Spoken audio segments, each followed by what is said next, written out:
Daniel Coleman thought he was saving his marriage when he hired Lydia Harper to fulfill his wife Marissa's secret fantasy. What started as a twisted agreement between three adults ended in betrayal, a deadly STD, and two bodies on the floor. Daniel Coleman had always lived his life with structure.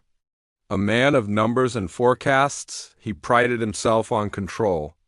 As a financial advisor, he was used to managing risks, predicting outcomes, and eliminating surprises.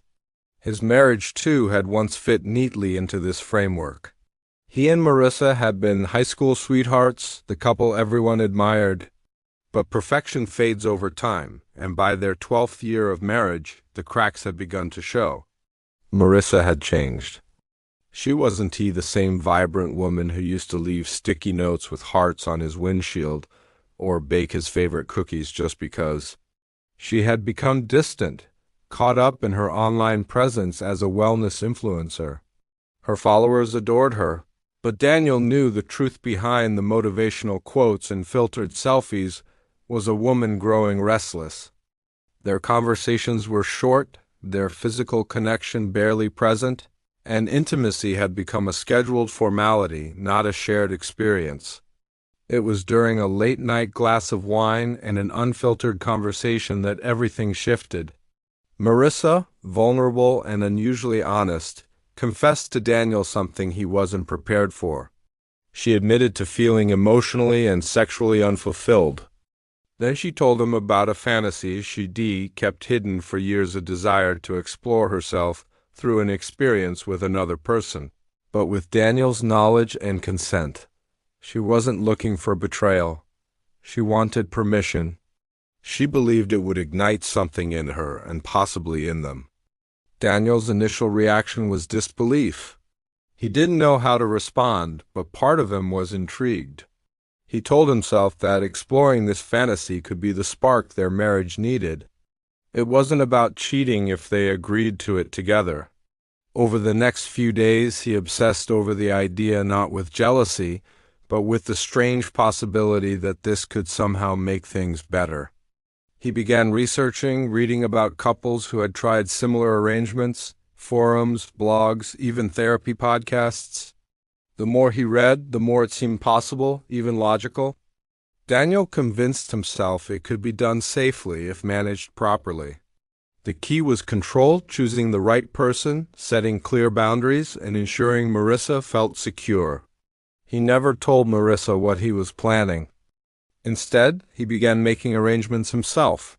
He needed someone who wouldn't get emotionally involved, someone who would understand this wasn't about love. A professional would be too risky, a stranger would be unpredictable.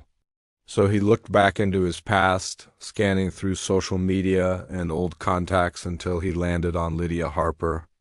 Lydia had always been different. Wild, magnetic, unpredictable. They dated for a few months in college, but the intensity of her personality had burned out quickly. Still, she had left a mark on him. She was the kind of woman who wouldn't ask too many questions and might even enjoy the thrill. When he messaged her, she responded almost instantly. She was struggling, working late nights at a bar, recently divorced and short on rent. When Daniel offered her a generous sum for what he described as a unique and confidential arrangement, Lydia didn't say no. The deal was simple on paper. She would pose as a masseuse for Marissa and seduce her under a fake name. The goal was to fulfill the fantasy while keeping everything safe and secret. Daniel believed he had covered all the angles. What he didn't realize was that fantasies, once unleashed, are never easy to control. Lydia Harper stepped into the Coleman household carrying a massage table and wearing a confident smile, but behind her calm exterior was a mixture of curiosity and calculation. She had done stranger things for money, but this was different. The plan required subtlety, patience, and performance. She introduced herself to Marissa as Lena, a freelance masseuse recommended by a wellness retreat. Everything had been scripted by Daniel, the name, the backstory, even the soothing playlist she would use during the session. Marissa was cautious but intrigued. Lydia was stunning, disarming, and knew how to manipulate a conversation without it ever feeling forced. The first session went smoothly. Lydia remained professional, never pushing boundaries, reading Marissa's body language and mood with expert intuition. When she left that evening, she texted Daniel a brief summary. "Curious, but reserved. I'll open her up." He paid her half the agreed fee immediately, no questions asked. It wasn't long before the sessions became a regular thing. Marissa began requesting Lydia directly, even outside the schedule Daniel had planned. At first, he was pleased. It was working. Marissa was more relaxed, more affectionate at home. Her energy shifted, and for a brief moment, Daniel felt like the plan might actually save their marriage. But Lydia had plans of her own. She wasn't just playing the role of a hired fantasy. She saw an opportunity, a window into a wealthy home, a fractured marriage, and a man desperate enough to pay someone to keep his wife interested. She started recording voice notes after each session, not just to document the details, but as leverage. She sensed power in this secret, and she intended to use it. She also began pushing the limits with Marissa.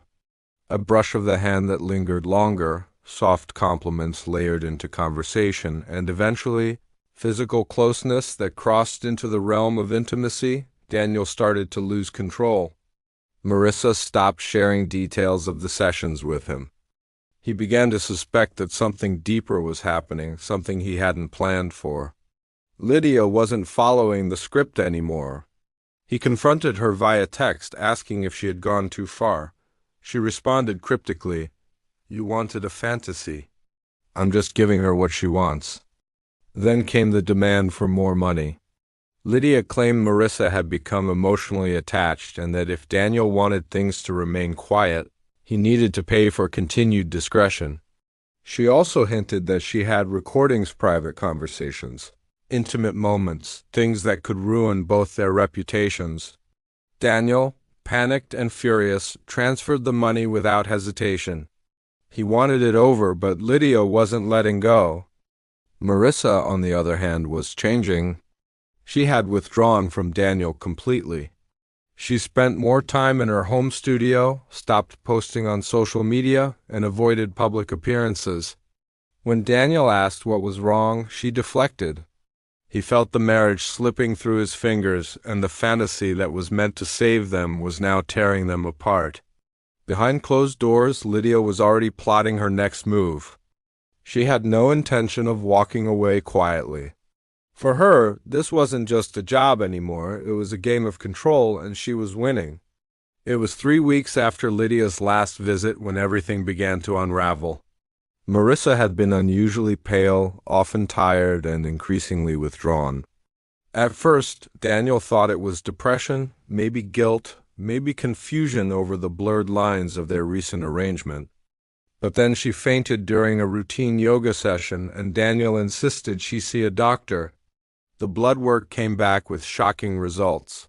Marissa had tested positive for an aggressive, sexually transmitted disease, one that required immediate treatment and long-term monitoring. She hadn't been with anyone else, and Daniel hadn't either, which left only one explanation. The realization hit like a hammer. Lydia had brought something more than just drama into their lives. She had brought infection, both physical and emotional. When Marissa confronted Daniel, her expression wasn't one of anger. It was disappointment, the kind that cuts deeper than rage. She accused him of failing her not just in judgment, but in trust. The very foundation of their agreement had been safety, and that safety had been shattered. Daniel, overwhelmed by guilt and desperation, reached out to Lydia. She didn't answer the first few calls. When she finally replied, it was through a curt message. "I didn't know." "Not my fault?" Daniel demanded an explanation, but Lydia remained elusive. She claimed she hadn't been tested in years, shrugged off the severity, and then changed her tone. "You wanted this," she wrote. "Now you deal with the consequences." Meanwhile, Marissa's health wasn't the only thing in decline. Her wellness brand, once thriving with sponsorships, live events, and collaborations, started to crumble. News had leaked to a gossip blog that she was battling a serious private illness, and the speculation began.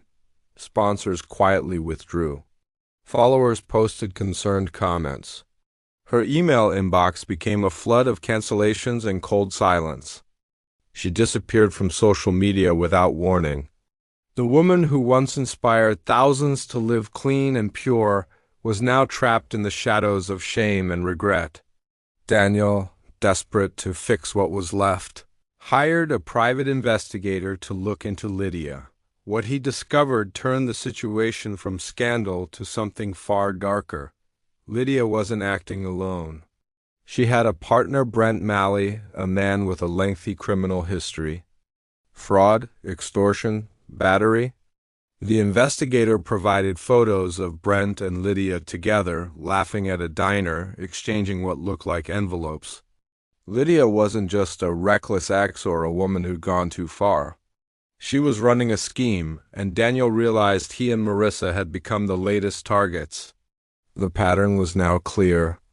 Lydia had seduced wealthy, unhappy couples before, often under false identities.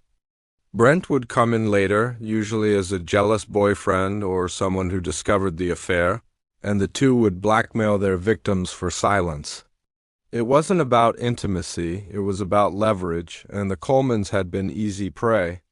The investigator warned Daniel that Brent had a violent past and a short temper. Daniel should have gone to the police right then. He should have confessed everything, taken the legal route. But instead, something inside him snapped. His career, his marriage, and his wife's health had all been devastated by Lydia. He wanted justice, not through the law, but through control, once and for all. The night Daniel decided to confront Lydia wasn't planned in haste. It came after a week of sleepless nights, scrolling through bank transactions, reading the investigator's report over and over, and replaying the past few months in his mind until every choice felt like a mistake carved into stone. He couldn't stand the thought that someone like Lydia had destroyed so much of his life and walked away with a smirk and a payday. Worse, she had dragged Marissa down with her, and now Brent, a dangerous man with nothing to lose, was circling closer. Daniel waited until after midnight. He took his car, gloves, and the handgun he kept hidden in his office drawer, weapon registered legally, but never once used. He left his phone behind and brought a prepaid burner, wiped clean of history. There were no texts, no calls, no plan to warn anyone. This was not about legality or reason. This was retribution. Lydia's apartment was in a rundown part of the city, a building with water-stained walls and a flickering street lamp at the corner. Daniel parked 2 blocks away, pulling his hoodie over his head and walking with slow, careful steps. When he reached her door, he knocked quietly. There was no answer. Then he heard voices, one female, one male, arguing inside. Lydia and Brent? He kicked the door open. The moment he stepped inside, the chaos exploded. Brent lunged at him first, furious and intoxicated. Daniel raised the gun without thinking, and a struggle followed. The weapon discharged once, then again, echoing through the cramped apartment like thunder. Lydia screamed. Furniture toppled. When the smoke cleared, both Lydia and Brent were on the floor motionless, blood pooling beneath them. Daniel stood frozen. He didn't feel triumphant. He didn't feel relieved. Only numb. Realizing what he had done, he snapped into damage control. He rifled through the drawers, searching for anything they could have used against him: phones, hard drives, USBs. He found a laptop, smashed it, took Lydia's phone, and fled the scene. He wiped down surfaces, careful not to leave fingerprints. Then he left the door ajar to simulate a break-in. Back in his car, he stripped off the gloves and drove home through the rain. By the time the sun rose, the story was already spreading online. Double homicide in Midtown apartment, possible home invasion. The news report showed blurred images of the building, caution tape, and stunned neighbors. Daniel sat silently on the couch, watching, drinking cold coffee with trembling hands. He had crossed a line from which there was no return. What he didn't know was that a security camera on the building across the street had caught his arrival and departure. The footage wasn't crystal clear, but it was enough. A dark sedan, same make and model as his, a timestamp that matched the estimated time of death. Detectives quickly connected the dots. Lydia's landlord told police about the strange visitor she'd been seeing, the same man who matched Daniel's description. When they checked Lydia's phone, recovered and unlocked by forensic experts, they found saved texts, messages from client D, photos of cash, screen recordings. His name wasn't attached directly, but the pattern was clear. By the next afternoon, detectives knocked on the Coleman front door. Daniel opened the door with a calmness he didn't feel. Two detectives stood there, their expressions neutral but unreadable. They asked to speak with him, and he didn't refuse. He was too tired, too hollowed out to pretend anymore. Inside the house, the investigators walked through the living room with quiet professionalism. They asked simple questions: how he knew Lydia Harper, when he had last seen her, if he had any knowledge of her death. Daniel denied everything with rehearsed precision, but he knew it wouldn't hold. Marissa sat in the kitchen, her face pale, her eyes fixed on the tiled floor. She hadn't spoken to him in hours. Since the morning news broke, she had withdrawn completely.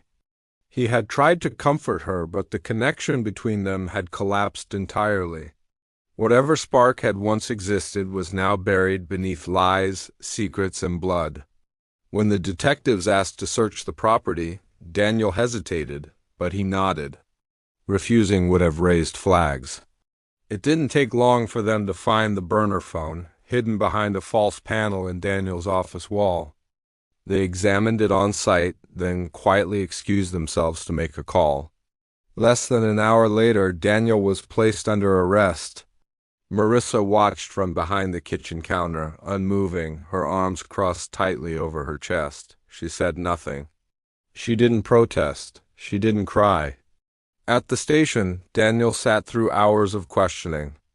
The evidence mounted quickly: camera footage placing him near Lydia's apartment, forensic traces from the handgun registered in his name, and most damning of all, the messages recovered from Lydia's cloud backup that revealed the arrangement between them.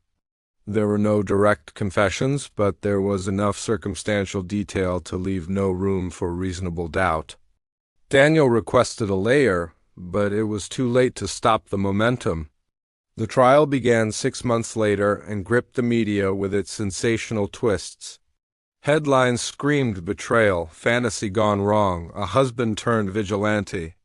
Prosecutors painted Daniel as a manipulative man who orchestrated a dangerous liaison, then tried to silence the fallout with murder. The defense argued temporary insanity, emotional breakdown, and claimed Lydia and Brent had posed an imminent threat. The jury didn't buy it.